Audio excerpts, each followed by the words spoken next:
Hello and welcome on your path to learn how to implement artificial intelligence processes in a responsible way. In this course, we will talk about what responsible artificial intelligence means, the role of bias in artificial intelligence, as well as the role of ethics in artificial intelligence, and also what it takes to implement a responsible AI strategy for your organization. A quick warning before we get started. The principles and examples mentioned in this course can and will never be complete because there's just way too many use cases and angles in artificial intelligence. See them as examples, rough guidance, and ideas to then develop your own framework and come up with your own specific examples and guidelines. Let us start with the definition of responsible artificial intelligence. When we speak of responsible artificial intelligence, there are three main facets or components that we need to take into account. Bias. Is our model or solution as free of bias as it can be? Every human has bias. All AI solutions are created by humans, which inevitably leads us to artificial intelligence being biased. The question is, to which degree and how are you dealing with it? And are you even aware of your specific biases so you can address them? Ethics. This is even a bit harder than the bias part because a lot of it is more about opinions than anything else. While there may be easier or more clear cases, who gets to decide if it's ethical for a companion robot to care for the elderly, a bot on a website to give relationship advice, or automated machines eliminating jobs? The last component are legal aspects, but we won't talk much about those as they are simply a given. That it would be irresponsible to build a solution that is designed to commit a crime or behave illegally in another way is pretty obvious, so let's not waste any time on this, but we will talk about more in depth about the meaning of ethics and bias in AI in a few minutes. Now you may be wondering, what's in it for you? These components are the pillars of a responsible AI framework and AI governance. By default, artificial intelligence is unregulated and in many ways often a black box for most people involved. Acting responsibly and defining your responsible AI framework is the only way to gain your stakeholders' trust, and that trust is the only way for people to approve of your solution and adopt it as long as they are given a choice. One of the biggest issues we have in artificial intelligence is bias. There are mainly two types of bias: conscious bias and unconscious bias. When we talk about conscious bias, we mean that you are fully aware of your bias. And if you ask me, that means that in most cases, there should not be a place for that in artificial intelligence. Either you work around it, which is possible in most cases, or if you really can't because your algorithm is based on purpose or by design, and we will see an example where this is exactly the case, be very transparent and open about it. Let's therefore focus on unconscious bias for now and take a look at the most common cases of types of unconscious bias. Gender. Women are bad drivers. Men are horrible at taking care of children. Sounds familiar? Or the number of times at tech conferences where people assumed a woman there must be in marketing because they couldn't imagine them being highly technical. These may be well-known stereotypes, and there are many more of that we all heard of, despite almost all of them being proven wrong by strong evidence and data. And still, if they are in our heads, they may end up in our models. But this doesn't stop at stereotypes. If you assume that there are only two binary genders, you're entirely excluding non-binary people. You may also not have proper data about people's gender at all, leading to unfair or wrong decisions very quickly. Age. Similar to gender, we often discriminate against age. Phrases like, we can work with them, they are too old to understand modern technology. At the same time, there are certainly decisions where factors like gender or age are of relevance, so just because someone is suggesting on incorporating one of these factors does not automatically make it a biased decision. Attractiveness. If something looks good, it must be better. If someone looks good, they must be smarter, nicer, or more fun, right? Of course not. What does that have to do with AI?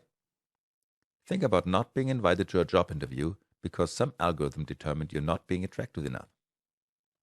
Affinity. Again, very similar to attractiveness bias, affinity bias describes our tendency to lean towards people that we have something in common with. That may be someone who went to the same university, despite you've never met, someone with the same hobbies. All this leading to, for example, to managers leaning towards employees they can personally relate to while potentially undervaluing or overseeing fresh ideas. Attribution. Instead of evaluating a situation, person, or result objectively, we often judge them based on attributes, which can, for example, be stereotypical again, or also group-based, meaning we take characteristics of an individual and interpolate them on an entire group. Confirmation bias, meaning we tend to interpret data, experiments, or other results in a way where they match our expectations, because who wants to be wrong, right? Authority bias. We tend to believe or at least accept what our superiors tell us, or at least act based on their thoughts. But bosses are often wrong. Their views may not be beneficial for the overall success of our project, so challenge them when needed rather than to avoid an unpleasant situation. The halo effect. Kind of similar to authority, we tend to agree with people's opinions if we like the person, but friends can be wrong too. And also, the halo effect's opposite, the horn effect, meaning we disagree with something simply because someone that we don't get along with said it. An effect that can often be witnessed in politics, where it sometimes seems like parties simply disagree with each other for the sake of disagreeing. Again, this is most certainly not a complete list, but those are the most common cases of bias, and I'm pretty sure you came across some of these already in your personal life as well as your professional life. Okay, so we can agree that we are all biased in some way, but where and how does that bias end up in our AI solutions? In AI, we usually have a model. That model will be fed by some kind of input and will be trained with a training data set and then generate some kind of output. The model itself is usually created by humans because we're not at the point, at least not yet, where AI solutions are being created by another artificial intelligence application or service. That means we have two sources where our bias can sit. It can sit in the data, or it can be caused by the humans that created the model, which is what we call societal bias. While societal bias is usually simply driven by a lack of awareness, which again is mostly caused by a lack of diversity on your team, and also give you a few examples for that, data or algorithmical bias mainly originates from two issues. Correlation versus causation. This means two data sets or events correlate, which can, for example, be seen in similar graphs without having to do anything with each other. A very popular example, in the 2000s, the average consumption of mozzarella cheese per capita highly correlated with the number of civil engineer doctorates awarded. While I'm sure many of them enjoy good cheese, using this as a trigger in our algorithm might be a bit far-fetched. In the same time frame, other examples would be per capita consumption of chicken versus the amount of crude oil imports by the US, or the divorce rate in the state of Maine versus the per capita consumption of margarine. So don't try to make a point in making your AI bot predict that less oil will be imported by eating less chicken. Another common issue in data bias is simply incomplete or non-representative data. If your dataset only includes athletes, it may not be ideal to predict the probability of someone getting type 2 diabetes. If your dataset only includes people with good health insurance policy, it will most probably fail at identifying the risk to suffer from consequences of lack of medical treatment across an entire city. Non-representative data can also be caused by too much data, however, as you may, for example, include records from a time since when circumstances have changed radically. If you tried to predict which weapons would be most effective in warfare, but use data from the wars of the last 500 years, the answer might be sticks and stones. Let me walk you through a couple of examples. Let's take this picture of a young white male. There's an AI service called portraitai.app. If you upload your pictures there, those photos will be converted into Renaissance-style paintings. For our young man here, the result comes pretty close. Let's try this again. With this woman, the result is very different. Her skin is much brighter, and her hair looks different too. The reason for that probably sits in the training data. There are simply very few pictures from the Renaissance era of people that have dark skin or dreadlocks. That's one of the cases where you either have to build in bias by design because you want your output to be as close to the paintings from that era as possible, or you're trying to be more inclusive, giving up the accuracy against the training data. Another example. This is a street sign of King George V Street in Jerusalem. This is Isabella II Bridge in Sevilla. In half of a mile, turn right on Malcolm X Boulevard. Wait, what? Malcolm X Boulevard? No, of course, this is Malcolm X Boulevard. And still, many navigation and guidance systems, including Google Maps, got that wrong in the beginning because they were only trained for Roman numbers rather than for exceptions like Malcolm X. This could have been due to the lack of diversity in the backgrounds and viewpoints of the development or the review team. And another example, this time on gender. We have a male childcare worker and a female professor. Let's describe that in the two sentences using their pronouns, he is a childcare worker, she is a professor, and put that into Google Translate, translating it into Armenian. What you may not know is that the Armenian language is one of the few languages that doesn't have pronouns. So, what is happening if we translate our result back into English? Our formerly male childcare worker became female. Our formerly female professor became male. So, rather than using the pronoun they, which is what, in my opinion, Google could have easily done here, the algorithm is apparently biased towards genders for certain professions. All these examples show you that it doesn't take much for everyday applications to become or act biased. With the importance of being aware of your and your team's bias being made clear, let's also talk about ethics in artificial intelligence. Ethics in artificial intelligence follows a few principles, and while we can certainly argue that my list is, once again, incomplete, here are the, from my perspective, most important ones. Fairness. Is your model treating everyone fair and equal as long as they're equally qualified? Accountability and responsibility. If a decision is made by your algorithm, is there a clear owner? Or does it just do what it does without anyone being in charge and taking responsibility for the actions and consequences? Transparency and explainability. If an algorithm judges about me, is it explainable what led to a certain decision or outcome? Did I not get the job because I went to a university that some other bad applicants came from, or simply because I do not fulfill the objective requirements? Did I get quoted a certain interest rate because of my skin color or my credit score? Contestability.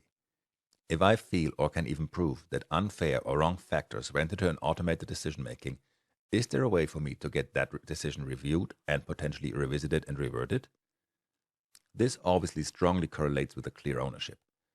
If nobody is in charge, nobody can overrule your case. Privacy protection and security. Are you using data that you have the owner's consent for? Are you making sure that the data used and generated is being stored in a way that it can be accessed through others? Or did you just create a smart vacuuming bot that allows everyone on the internet to take a look at my home? Safety. Did you take all the required measures to make sure your solutions or products aren't harmful? Think of a self-driving car going rogue as one of the most obvious examples, or also of a smart home that can be opened and unlocked through a camera scanning your face or phone. Again, this list may be far from complete, but we will probably agree that these are the ways of measuring how ethical or how morally acceptable a certain solution is or isn't. But why is this important? Let's take a look at a couple of more examples that are reality today. Think of so-called deepfakes. That's a thing today. You can use something as lightweight as an app on your phone to make you look like a celebrity, and it looks like the celebrity is saying what you want them to say. Now, think of this being more than a fun entertainment at a party, but someone actually trying to convince recipients of a message or speech that it came from someone else. Who controls when or when not our smart speakers are listening to us? Which of our most private conversations get recorded, transcribed, and analyzed? Does me innocently talking at dinner about how I want to go and see friends again one day trigger online ads about summer vacations in Paris? Facial recognition. Who gets to know when I was at a certain location crossing a square? And how did they acquire the images used to recognize me? And where and how long is this data stored? There are services today that you can provide a photo to, and they will, or at least they will try to, provide you the names of the people in the picture by analyzing profile pictures from social media. A huge company in the US started using an AI algorithm to vet job applications, but especially for tech jobs, that algorithm wasn't acting in a gender-neutral way, as it was looking at data that was biased by the male dominance in the tech field, even enforcing this problem. That is hardly fair, so after a couple of tries to fix the issue properly in the algorithm, the entire solution was removed from the hiring process. If you have ever posted a picture on a social network, you probably noticed that in many cases, your picture will be cropped or zoomed in. To this day, on some networks, when a picture has a white person and a person of color in it, this zoom will most probably be on the white person. Depending on the target group of the social network, suggested pictures or videos can be of those that show more naked skin, encouraging teenagers to pose in swimwear for their videos and profiles to be on top of that list. I could go on and on and on. Should police departments to be allowed to predict where crimes are going to happen? Should drones be programmed in a way so they can make their own decisions if or if not to drop a bomb?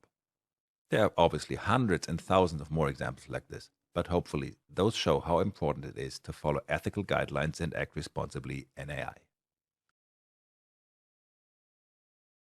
All right, we need to avoid bias and make sure our models and processes are implemented to take the principles of ethics into account. But how do you implement such a strategy in your organization?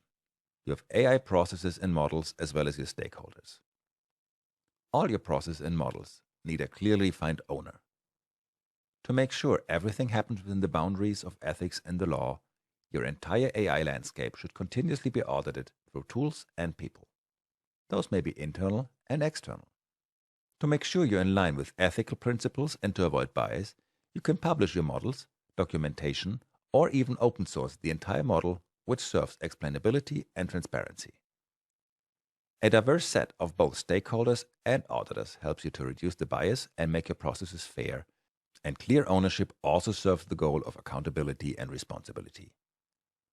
All of those combined again make sure that your model and strategy can be and will be trusted. One thing that you should never forget in the field of AI: stay mindful and agile. Things constantly change. You need to adapt to that, and that is fine, even if you make mistakes. Mistakes can and will be made. What matters is how you act on them.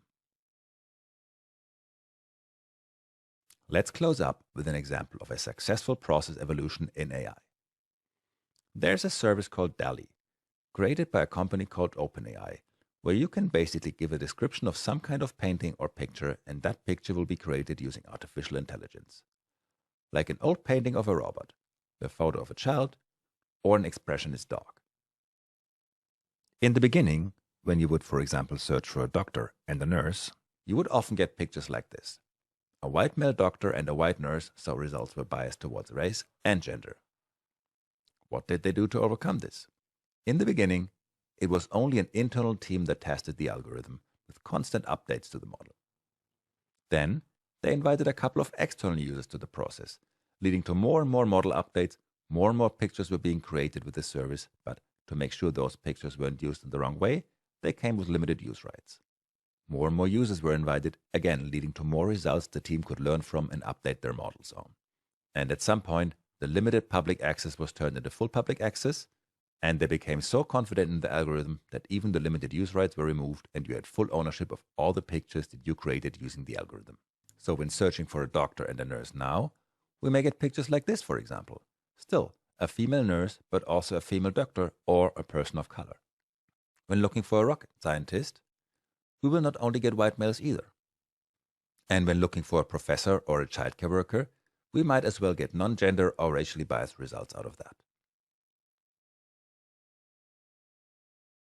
Let us summarize this course. Responsible artificial intelligence is the only way you can generate trust for your models and processes. It is perfectly fine to make honest mistakes as long as you own them, act on them, and are transparent about them. Embrace diversity amongst your stakeholders and auditors, because that's the best way of reducing bias. And don't only look at what's legal, but also look at what's ethical. So, in other words, what's the right thing to do with your AI processes? Thank you so much for your time. I hope this was a useful first step on your way to understand the importance of the roles of both bias and ethics play in artificial intelligence, and also the importance of them being properly governed. If you have any more questions, please let me know. I'm here for a conversation.